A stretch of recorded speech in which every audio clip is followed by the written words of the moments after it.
I'm gonna fucking kill you! To protect her sick daughter, a mother shot and killed a 17-year-old who jumped onto her car during a road rage attack, and now his family is demanding $500,000 in compensation. It happened on a busy morning. 34-year-old Melissa Carter was rushing her 6-year-old daughter to the hospital when a motorcycle cut her off and stopped directly in front of her car. The rider, 17-year-old Evan Walker, suddenly jumped onto the hood, yelling at her and stomping on the windshield. Melissa begged him to stop. Her daughter was crying in the back seat, but Evan became even more aggressive. He slid down, kicked the side window repeatedly, then tried to rip open the driver's door. Terrified that the glass would shatter onto her child, Melissa warned that she was armed. Evan ignored her and kept pulling the door. When the lock nearly snapped, she fired one shot. Evan was taken to the hospital but later died. His family accused Melissa of overreacting and filed a lawsuit demanding $500,000 for wrongful death. But after reviewing footage and witness statements, the judge ruled that Melissa acted in immediate, reasonable self-defense, especially with a sick child's life at risk. Was this justified self-defense, or did she go too far?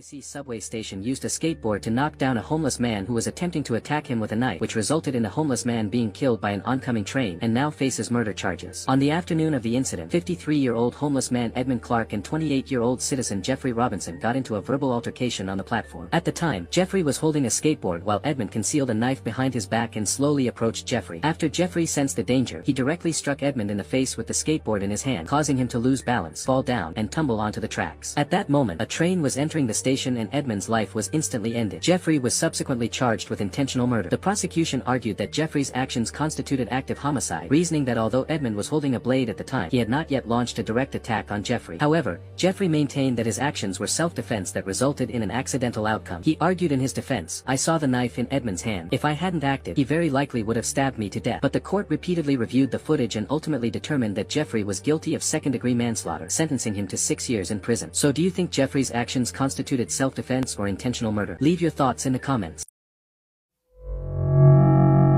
Because of your foolish actions, you nearly cost that woman her life, and you should be held responsible. Breaking news. The American influencer Natalie Reynolds has been arrested, but she appeared in court with a mocking smile on her face. 1 year ago, during a live stream, 26-year-old influencer Natalie Reynolds gave a woman with an intellectual disability $20 and told her to jump into a lake to help retrieve a scanner. The woman hesitated over and over, clearly afraid, but Natalie kept pressuring her and even promised, "I'll jump in with you." Believing her, the woman eventually jumped into the lake. But the moment the woman hit the water, Natalie didn't jump at all. Instead, she laughed and mocked her on live stream, unaware that the woman was struggling and crying for help. Even worse, while the woman was calling for help in the lake, Natalie and her friend ended the stream and ran off. On the way home, she went live again, only to see fire trucks rushing to the scene. Fortunately, the woman was rescued. After the incident went viral, the platform permanently banned Natalie's account. She has since been arrested for endangering another person, and now faces jail time as well as a $10,000 compensation payment to the victim. What do you think? Do you believe this influencer should face criminal charges?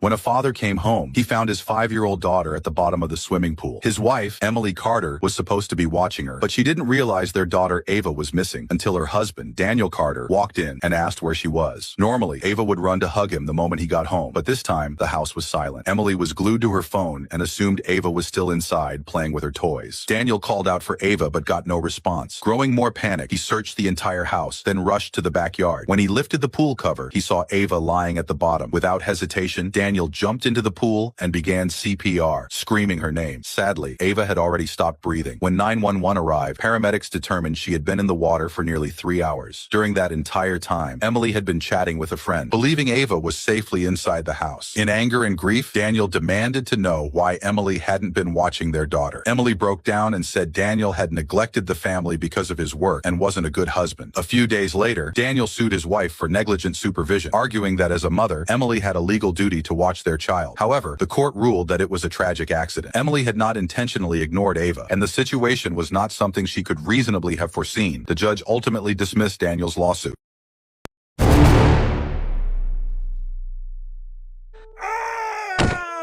A 79-year-old man suddenly collapsed from a heart attack while withdrawing money. A woman who tried to help him was later sued for $2 million in damages. CCTV footage recorded 79-year-old Luke Carter suddenly falling backward while withdrawing money. At that moment, a mother with her child happened to pass by and noticed him. She quickly ran to an office to call for help. 21-year-old Emma Johnson, upon hearing the call for help, immediately dialed 911, rushed to Luke's side, and performed CPR. Unfortunately, when the paramedics arrived, they declared Luke dead. Emma, devastated by her failure to save him, never expected that 3 days later she would be sued by Luke's family. Emma was accused of involuntary manslaughter as the family claimed that she performed CPR incorrectly, not pressing at the correct location. The coroner's autopsy also revealed that Emma's forceful compressions caused Luke's ribs to fracture. Luke's family argued that Emma's actions were a severe mistake and that had she not attempted to help, Luke might have been saved by the arriving medical team. They demanded $2 million in damages. This incident sparked heated debate in the community, with many speaking out in defense of Emma, stating that her actions were out of justice and that she should be considered a hero, not face charges. After the court and jury deliberated, they ruled that Emma's intentions were good. However, due to her unfamiliarity with CPR, she caused Luke's rib fractures and missed the critical window for safety. Therefore, Emma was held 70% responsible and ordered to pay $1.546 million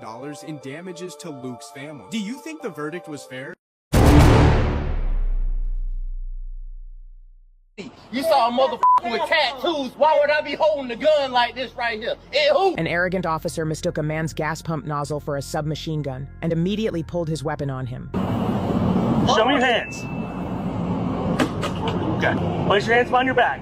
What shocked everyone was that even after the officer realized the man was only holding a gas nozzle, he still didn't apologize. Instead, to save face, he tried to arrest the man. I understand you're holding it like this, like it's a pistol, right?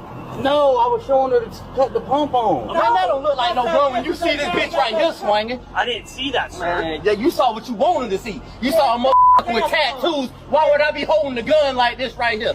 Who? The man pushed back, and the officer, feeling his ego was bruised, became even more irritated. Desperate not to look foolish, the officer went to the store clerk, trying to get them to say the man had committed some kind of crime so he'd have a reason to arrest him. Is he causing a problem at y'all's store?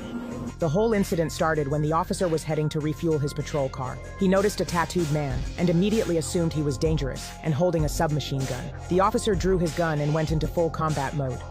What do you have in your hand? Show me your hands. Terrified, the man instantly raised his hands and cooperated, turning around and placing his hands behind his back. That's when the officer finally saw the truth. The weapon on the ground was just a gas pump nozzle. But instead of admitting his mistake, the officer refused to back down. What are you doing? I'm filling up gas, man. You understand you're holding it like this, like it's a pistol, right?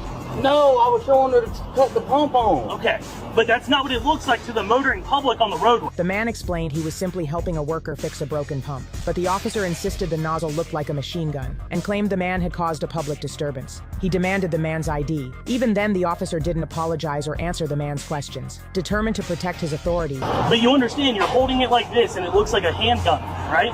No, I'm trying to let her know to pump the gas, bro. Okay. What the fuck? He tried to pressure the gas station employee into saying the man wasn't allowed to be there. Is he causing a problem at y'all's store? But the officer's behavior had pushed the man past his limit, and that's when things really escalated.